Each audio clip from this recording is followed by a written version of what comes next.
pregnancy forced me for 9 months, 3 times over, to seriously take it down a notch and to just go with whatever's going to happen to my body. So that was a hugely humbling experience for me. And I think it's also what gives me huge empathy for people either starting from scratch, who've never trained before and who now want to start, or postpartum moms or coming back from injury. I have huge empathy and compassion because I know what it's like. And once you do that first workout or first run after having a baby, God, you know about it.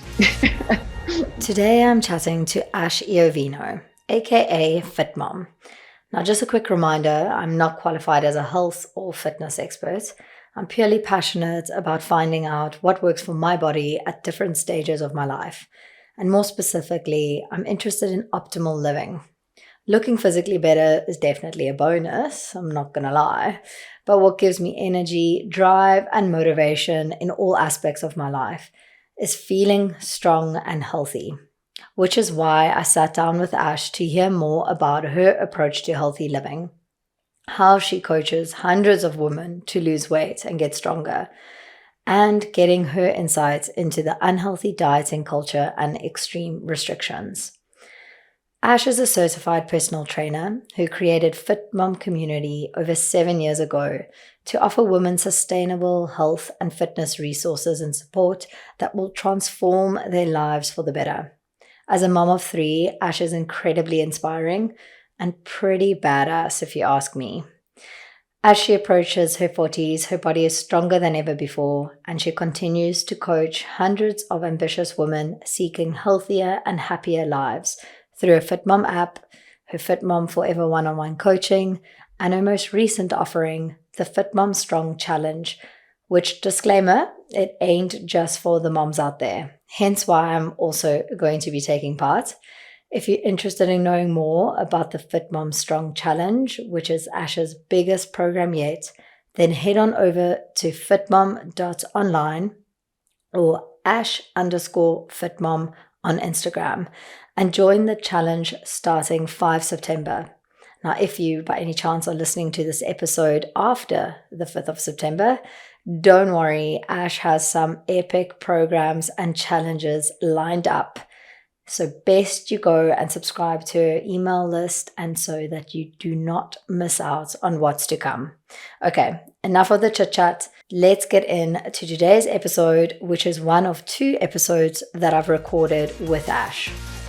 So this is going to be the first episode that I'm actually, or the first, not just episode, but like publicly speaking about weight loss. And I'm going to be honest, it's something that like I've always tended to avoid just because it is so sensitive, and it's something that obviously I'm not trained in as a nutritionist or within the fitness world. I've just got a passion for sort of wellness, and even since running Wellness in the City with Nix, like we've run it for 7 years and we've never actually spoken about like specifically weight loss. It was always so I'm really intrigued to get into this and hope we don't piss off too many people. I think it's a serious pain point, which is sad because it's so, it all goes back to kind of diet culture and just the things that our grannies and our aunts and our moms believed. And it's just sad because at the end of the day, it's simple, but it's not easy. And I think that's the bottom line. So it's all just about education. And once you have the tools and support to pull it all together, then it can happen. But it's a journey. Yeah, hundreds. How would you say now, and I know this is something you and I have spoken about quite a bit, is how would you say, talking about our grannies and all those, I still remember the books that my mom had of dieting, of like, and my dad, the cabbage soup diet, and then like the Atkins diet. There's so many of them. But how would you say personally has your sort of journey changed so much, and that you've seen such of late a dramatic change as you head to your 40s? What's been the biggest like movement or change within your relationship with like food, exercise, dieting? So I was lucky enough to grow up in a relatively balanced household. my mom placed a huge amount of emphasis on healthy, wholesome food. I was actually chatting to her the other day, and one of my biggest childhood memories is our home always smelling of like stews and like delicious, healthy food. And so I never grew up with any kind of mindset of being fixated on weight loss or having to look a certain way. It was all about actually nourishing my body, and I'm hugely grateful to my mom for that. But I suppose as like I got more seriously into running, which was kind of in my late teens, early 20s, I did kind of realize the more I ran, the more kind of in my head, the more calories I burned. So I suppose that my early 20s and then even into my 30s, my relationship with kind of exercise was kind of a calorie burning mentality.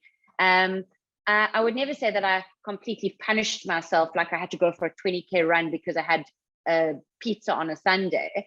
But there was definitely that mindset of, okay, Monday's a fresh start. And I think that was more just from like diet culture in general, just going to an all-girls boarding school and like, okay, cool, Monday, fresh start. Monday, we clean eating. So it was more of a restrictive, like, okay, to look a certain way, you have to cut out like either food groups or all sugar. You can't have anything that you actually enjoy because you need to look a certain way or want to look a certain way. And then the more you run, the better. So in my 20s, I never lifted a dumbbell. I mean, never lifted a weight, never really I put my foot in the gym, but I'd more like go to a spinning class, or it was more cardio focused. And if I did dabble in the weight section, it was like I would do that circuit a few times. I didn't really know what I was doing. And that was kind of my 20s. Ended up running comrades, absolutely overtrained and injured, and should never have even stood at that start line. I was 26 and completely naive and stupid. And I just look back and think, like, what was I actually doing to my body? So damaging. And I'm so lucky that I actually didn't walk away, or I managed to, or I basically crawled away, but with like long-term injuries. So just almost like a lack of an awareness of respect for my body, that it's going to be with me for a long time, hopefully, and I'm going to need it. So there was no awareness of how important strength was in my 20s. 30s got quite heavily into HIIT training, and still my running will always kind of be a constant just because it is like a therapy for me. But again, never seriously understood the importance of proper strength training. So yeah, I would say sort of maybe restrictive dieting, which often does lead to like a blowout or a binge. And then yeah, quite extreme HIIT workouts, like 60-minute HIIT workouts, long runs, and very little recovery. And as I head to 40 now, I'm done. I'm not doing it anymore. I'm not going to be pounding the road for 90 minutes a day, broken, unrested, and also not seeing any change in my body. Yeah. That's at the end of the day, yeah, I might feel fit, I might be able to run a marathon, but zero change in aesthetically how I look, which is also important. I do want to look a certain way. I mean, otherwise I feel like all of that is kind of wasted. Yeah. So yeah, that's kind of the journey. Okay, hectic. Yeah, it's interesting, and I love chatting about it with you because I felt I followed a very similar road, and just you saying like the boarding school influences, and also just me being predominantly in a female industry for so long. I think my sort of focus on aesthetics came surprisingly actually after school, because I was in a co-ed school, and my friendship group, we had a lot of guy friends, and we didn't have Instagram and all the social media platforms, because such a disaster. Yeah, we weren't prancing around in our bikinis for photograph shots. So I wouldn't say I was too self-conscious in high school, but it came in my 20s, very similar to you. Started long distance running with my dad, noticed the connection with running and feeling really good. It was massive therapy for me, but then also just the weight loss connection, and just always feeling like slimmer when running, and that's it. I think you in your 20s you can sort of get away with running 4 or 5 times a week and maintaining your kind of maintenance weight. But Yes. the older you get, and with hormones and babies and whatever it may be, that changes. Yeah, exactly. What would you say now that you've had 3 kids, you've gone through all of that, you've gone through the endurance stages of your life and having a different practice when it comes to like health and fitness? What would you tell like the younger 20-year-old Ash now in terms of advice for fitness and health? So it's a hard one, because I think you have to identify why you're doing it. So obviously, if your goal is to run comrades, you are going to need to be running more. But if you are just doing it purely to burn calories and you think it's going to give you the body of your dreams, then you're doing it wrong, hands down. And you've got to have the courage, because I think running, it's addictive. As we said, it makes you feel great. And it's a mental space as well. It's therapy. So if you are prepared to cut down your running, even just to twice a week, and increase strength training, that is where the magic's going to happen. If your goal is to look toned, look lean, and be physically stronger, then hands down, prioritizing strength training is the way to do it. It's not pounding the pavement, darling. That's so true. I think it was very much the same as you when it came to gymming as well. In fact, my body's been never been this strong. And aesthetically, actually, I'm now 35, and it just looks better than ever before, because in my teens or in my 20s when I was running, we were also jawling. So I also went through my phases of heat-throw injection. And so the running only helped so much. But I often had that like belly fat and those cheeks from and thinking I was healthy. And it's crazy to see how much has changed. And I ran now in the past 2 years that we had COVID. I got COVID, struggled to run, and I was living up in Gauteng so the combination with just recovering from COVID and altitude running, I just started to run a hell of a lot less. So my mental health took a massive effect, because I didn't know for how long running was such a crutch for me for therapy. And then that also sort of forced me into strength training and weight training. Which I used to hate. I used to be 100%, and I still am, someone who can walk into the gym, and if it's too packed in a certain area, I feel super self-conscious, and I won't go work out there.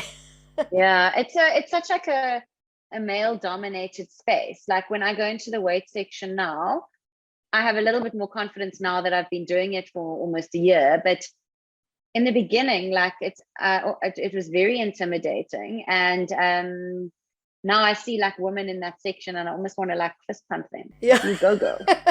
I swear there's so many more women in the weight section at the gyms here, even the one in Sea Point. And you can just see, and it's all in the like leg section, Smith machines. They're just like women now. So it is really nice. It's very comforting. Oh, that's so good to know. But another thing also with the running in your 20s, like you also like you think that you can outrun your fork.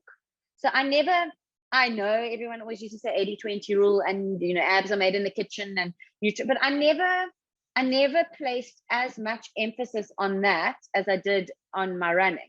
My running was everything, and my diet was, I mean, as I said, I've always eaten well. I've never starved myself, but I didn't really have an idea as to what or why I should be eating what I mean, I always just had salads because that's what my mom gave me, and veggies because that's what everyone knows veggies and fruit are good for you. But I never had an idea of portion sizes, and I just kind of winged it. And I mean, as I said, like I would be that girl who said no to an ice cream or no to the piece of cake, because I kind of didn't know how to fit it into my life, because I lacked the understanding. Yes. And I think that's now the biggest key, is just by educating yourself and having the understanding and being able to fuel your body correctly for the amount of energy you are expending. That is exactly the sweet spot. And why do you think your body's changed so much? So obviously we've spoken a bit more about like strength training, and now when it comes to the nutrition part of it, because I know you speak and I know exactly what you're talking about, and I follow your principles and what you teach. So Yeah. for anyone listening, like what was that shift from a nutrition point of view that you saw the change and transformation in your physical like body?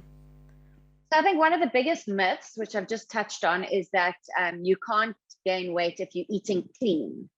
And the problem with that is that you can be eating just fruit, veggie, salad, protein, um, healthy fats, but you might be eating 3,000 calories a day of that. And sure, it might be like nourishing for your body, but you are going to gain weight because you're in a calorie surplus. So it's not rocket science, it's just a mathematical equation that once you know how your body works optimally and you can work out when you're at maintenance, so kind of the calories that you need to eat in order to not gain weight or lose weight, then you can calculate how much you need to eat in order to be in a calorie deficit to lose weight sustainably. So once you give yourself the parameters, you have more control over what you're putting in your mouth, and then you can lose weight if you put yourself into a sustainable calorie deficit.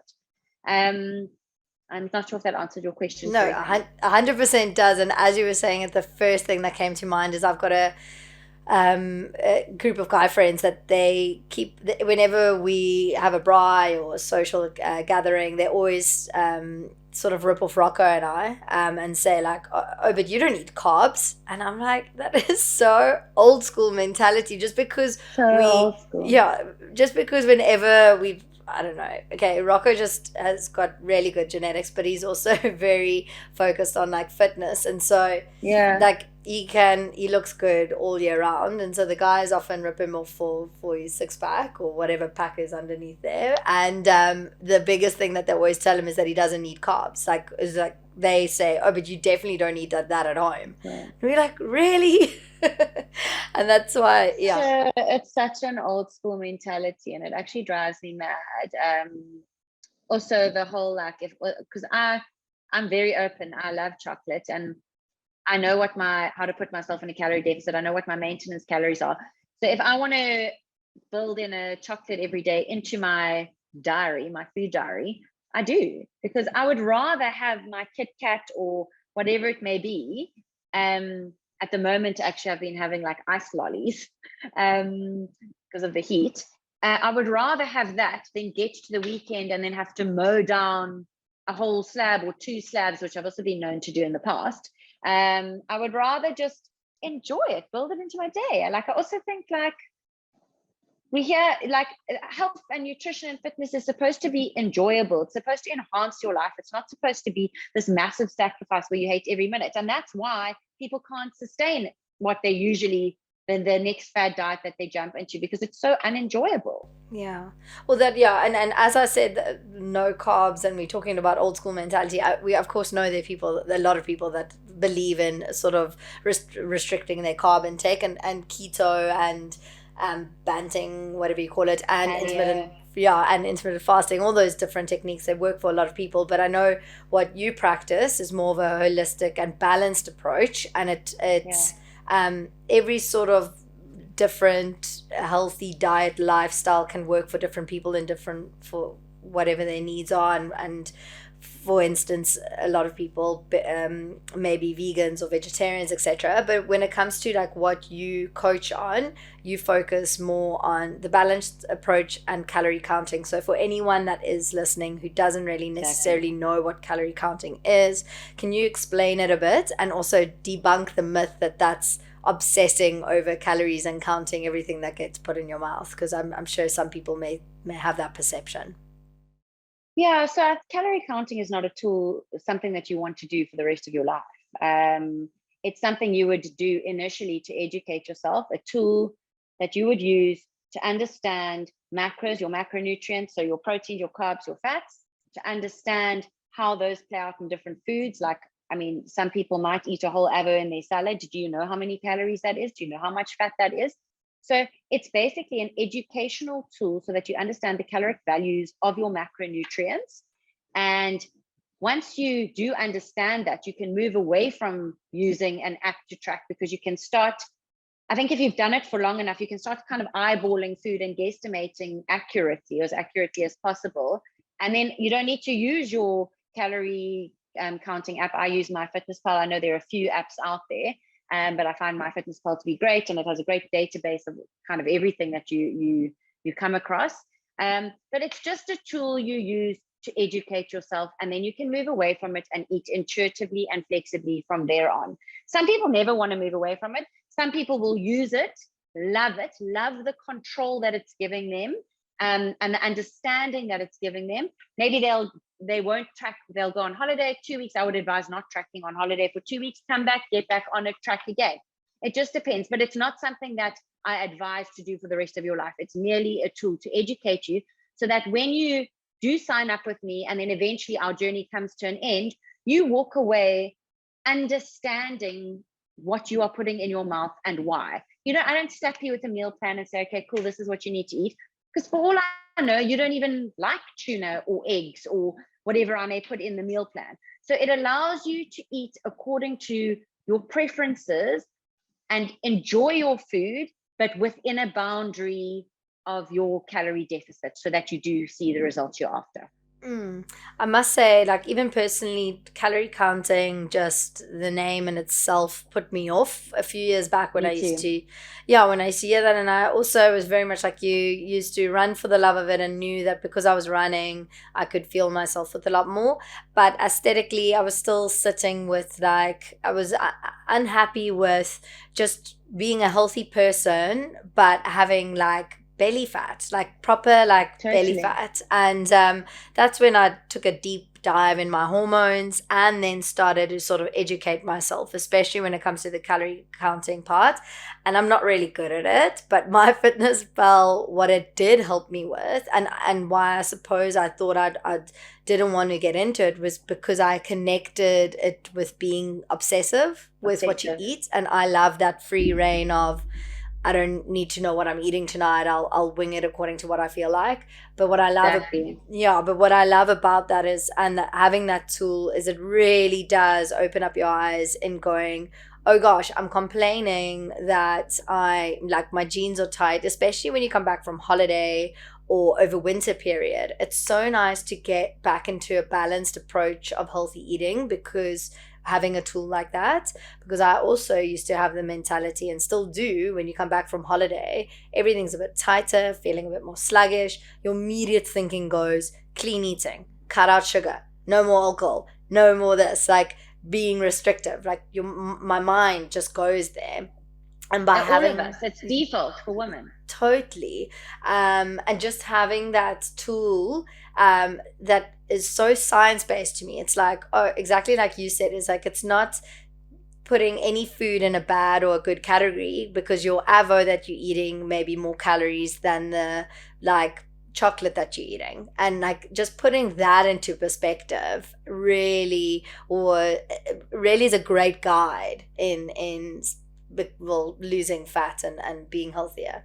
Completely. And that's not to say that I advocate having a chocolate over your avo, because I will outright say to all my clients, 90% of the time, I want it to be wholesome, nutrient dense food, fueling your body with healthy food. But you 100% can have your chocolate if you fit it into your calories. The way you're going to lose weight is if you are in a calorie deficit. That is the number one way to lose weight. Even if you don't move at all, your body's still going to be burning. And if you're in a calorie deficit, you will lose weight. Then obviously, moving more, targeting protein, strength training, all of that is going to just speed up the process. But number one is being in a calorie deficit. And as you say, it's science-based. There's nothing more to it. Yeah. If whenever I told myself it's more science based, I also try to I take the emotion out of health and weight loss. And also when I was younger, I used to actually be more focused on, no, this is a certain way I want to look, and I never could attain it because I didn't really care that much about getting abs as much as I loved running because of how it made me feel. So yeah, exactly. Yeah. When it comes, But also, what was I going to say? I was going to say something about, it'll come to me, don't worry. okay, so we're not just, of course, talking about weight loss from as we've. Sorry, I do know what it was I was going to say. Just about, is calorie tracking for everyone? I would be very careful there, though, and put a disclaimer in to say that if you do have a history of an eating disorder, perhaps it's not for you, because it can trigger or send somebody over to go completely obsessive about it. Maybe back to what, I mean, if someone, I think you'll live with having an eating disorder forever. And if you're kind of just maintaining your own balance without having to think about every single calorie, you probably still are, then calorie tracking is probably not the right option for you. So I think that's why coaching is so personal, is that once I take on a client, I'll interview them first in terms of, like, to actually see what their journey has been. Why has this not worked for you in the past? Why are you signing up with me? What do you want to gain from it? And I need to, like, kind of look at every client individually to see if that is the right option. 100%. Um, and because we're not just focusing on sort of weight loss and muscle building, um, what would you say, or let's chat about the impact, personally for you, what that fitness and healthy eating has on your productivity, your mental health, your drive, and your sort of day to day living? Yeah, so I generally try and work out every morning. I try to get it done before the kids get up. I'm lucky enough to have a little, used to be a little annex. Now it's been transformed into a FitMom studio at home with some basic weights, which is kind of all you need. And it totally changes my day. It makes me a better mom, a better wife, a better friend. I feel so productive. I feel like when I don't train, something's missing in my day. It energizes me, which is so counterintuitive, and which, when you're sitting kind of in quite a dark place and you're feeling unmotivated, it's very hard to understand how it can energize you. But if you, so often people say, well, I'm not motivated, so I'm going to wait to feel motivated and then I'm going to go. Don't wait to feel motivated, because motivation comes and goes. Motivation follows action. So if you get up and go, it will start that cycle. So I just feel like, yeah, I'm a totally different person. If I don't train, if I'm sick for a week and I have to take a week off, God forbid, my poor husband, my poor children, it's the most positive thing in my life. I absolutely love it. I can hands down say that it saved me, especially in my postpartum sleep deprived days. When you've had 2 hours of sleep and you've been breastfeeding through the night and you still get up and show up, and even if it's a 20-minute something, just that endorphin kick. Yeah, it really has a knock-on effect in every area of my life. Did you ever go through like did you ever throughout, because I've only known you to be into your exercise and fitness, did you ever have a sort of stage where you went through a massive like low of like not exercising for a month or two or? No, and I think that's where there is one aspect where I do consider myself quite lucky. A friend of mine, we were actually chatting the other day, and she's also always been into fitness, and we've always kind of had that self motivation, or discipline more than anything, to just get up and train, get up and run. And I'm quite lucky in that way, because it is innate. It is non-negotiable for me. It is a meeting with myself that I said every day. If I know I've got something on at 8 a.m., I wake up at 5 to train. Like, I just make sure that I fit it into my day, come hell or high water. But no, I would say that the reason that I'm now working in this space and why I started FitMom is because it has been a constant in my life since I was, sure, as long as I can remember. I mean, I first started playing hockey seriously at the age of 11 or 12. And I kind of then started running seriously, ran seriously at school, started half marathons. I've never had a patch, but pregnancy forced me for 9 months, 3 times over, to seriously take it down a notch and to just go with whatever's going to happen to my body. So that was a hugely humbling experience for me. And I think it's also what gives me huge empathy for people either starting from scratch, who've never trained before and who now want to start, or postpartum moms, or coming back from injury. I have huge empathy and compassion, because I know what it's like. And once you do that first workout or first run after having a baby, God, you know about it. I'm definitely going to come to you one day when I go through the process of having kids, for sure. Okay, so just to wrap it all up before I get to the last question, we've very much focused on where you've seen your biggest transformation and the practices that you teach that focus more on strength training, balance when it comes to strength and cardio, and then a big focus being on nutrition and calorie counting. If there's what I think we'll save for the next episode is very much going into a bit more about sort of protein intake, the importance of that. I've got so many friends that I talk to about that who have never even heard of the benefits and don't know how to calculate how much protein to have per day. And I know both you and I have seen such amazing results from strength training accompanied by protein. So we'll tackle that and a couple of other sort of hot topics in another session. But I think to end off, if we can give any advice that you maybe have for people that are really itching to live a healthier life, maybe lose weight, maybe it's not just sort of aesthetics, but it's more really wanting to feel motivated and feel confident in themselves and wanting to live a more healthier life, but they may be in a bad relationship or in a bad space or have bad influences, so it's hard for them to know what the first next steps are. What would you sort of, to simplify it, what would you say to them are the next like 1 or 2 steps to take in order to get them to a stage of living a more healthier life? Yeah, I think it can be so overwhelming to know where to start, especially on social media these days, being thrown a million different quick fixes and juice cleansers and all that BS, in my opinion. But I think people underestimate taking 3 or 4 key things in their life that they already do and just improving them by 1%. So compounding that interest, 1%, improving on, say, your NEAT exercise, which is your steps. So just moving your body more, your water intake. And then, I would definitely say working out how to get into a calorie deficit, because that is the number one way that you're going to lose weight. But if you move more, calorie deficit, drink more water. So say you chose those 3 things and just focus on doing those before you even put your foot in a gym. That's going to compound over weeks and you are definitely going to see results. But it's just about showing up for yourself every day and changing that mind. Going to get this done and not focusing on, cool, I need to lose 20 kgs. That's my goal. 20 kgs is a year away.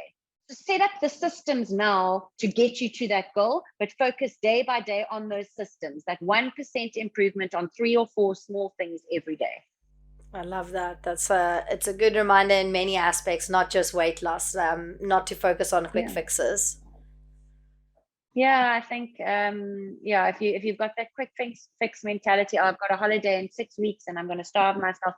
Cool, you might drop 5 kgs for your holiday, but you're going to get back and you're going to put on 10. Sorry, reality. And you're really going to have holiday blues afterwards. The spiral after that from mental health is also just as bad. I know, and I think that's also the first question I ask people who do kind of sign up is what have you done in the past and why didn't it work? And there's a reason why now you've come to me. So something's got to change. You can't revert straight back to, okay, cool, well, I'm going to run 5 times a week with you, Ash, and then I'm going to starve myself and I'm going to cut out this. And that's not going to work with me because you've done that 10 times. So something's now really got to change. Something in your head has really got to change for this to work now. And so that you never have to sign up to another bullshit 21-day detox ever again. But if you want it to be long-term, something's got to properly change in your head and you've got to do it differently. Boom. That was a nice end off. I do have the recipe for that. Love it. Well, thanks so much for your time today. And then we'll have another session soon. And thanks for sharing all your knowledge and your advice. And I'm looking forward to what's to come with FitMom. FitMom Strong. Boom. Yeah, I can't wait. Thank you so much for having me. It's been so cool chatting. Pleasure. Bye. Bye.